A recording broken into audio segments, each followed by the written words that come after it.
كنت قاعد لوحدي وفجأة جه في بالي سؤال بسيط جدا، هو أنا موجود؟ يعني مش في حلم؟ إزاي أعرف إن الناس اللي حواليا دي مش خيال؟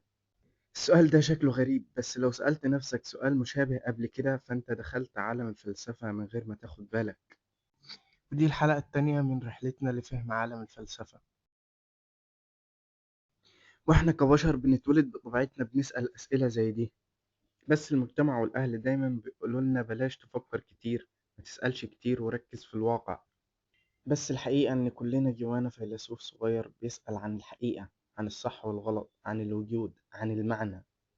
بس محدش علمنا إزاي نستخدم عقلنا صح. الفلسفة عندنا بتنقسم لعدة فروع، وأول فرع هو الميتافيزيقيا، ودي معناها ما وراء العالم اللي حوالينا، وبتسأل أسئلة كبيرة جدا زي: هو أنا عندي روح؟ أنا مخير ولا مسير؟ العالم ده حقيقة ولا حلم أصلا؟ والتاني فرع يا صديقي هو نظرية المعرفة، وبتسأل عن إزاي نعرف إن اللي فاكرينه صح هو صح فعلا. يعني لو حلمت حلم وكنت متأكد إنك صاحي فيه، إيه الفرق بين الحلم والواقع؟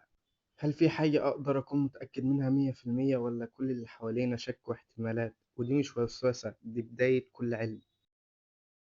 تالت فرع معانا هو الأخلاق، وبيسأل عن كلنا بنحكم على بعض طول الوقت، ده كويس وده وحش، بس مين اللي حاطط المقاييس دي؟ وهنا يجي دور الفلسفة إنها تسأل: هل في صح مطلق، ولا الأخلاق بتتغير من مجتمع للتاني؟ طيب هل ينفع أعمل حاجة غلط لسبب صح؟ ودي الأسئلة اللي لو مجاوبتش عليها بنفسك الناس هتجاوب لك عليها، ومش دايما هتكون صح. الفلسفة مش بس كلام معقد ولا كلام عميق بزيادة. الفلسفة هي إنك تبدأ تشوف الأمور بوضوح، وتبدأ تمسك أي فكرة من جذورها وتسأل: الفكرة دي مين قالها وليه أصدقها؟ وهل لما أقولها هقدر أبررها؟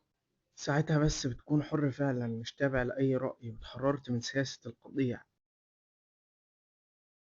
ودي بداية لسلسلة كاملة هنفك فيها عقد الفلسفة واحدة واحدة.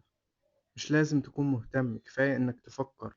وأنا هنا مش عشان أجاوب لك على كل حاجة، أنا هنا عشان أعلمك إزاي تفكر صح.